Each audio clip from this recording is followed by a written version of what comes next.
এই খাবার বিসমিল্লাহ বলে শুরু করা হয় না, ওই খাবার শয়তান তার নিজের জন্য হালাল করে নেয়, অর্থাৎ ওই খাবারের মধ্যে শয়তান অংশ করে।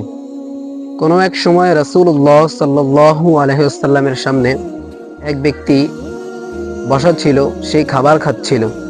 তখন সে খাবার শুরুতে বিসমিল্লাহ বলে নেয়, আল্লাহর নাম নিয়ে খাওয়া শুরু করে নেয়। তখন শেষ অবধি যখন খাবার খেয়ে ফেললো, বাকি থাকলো তার এক লোকমা।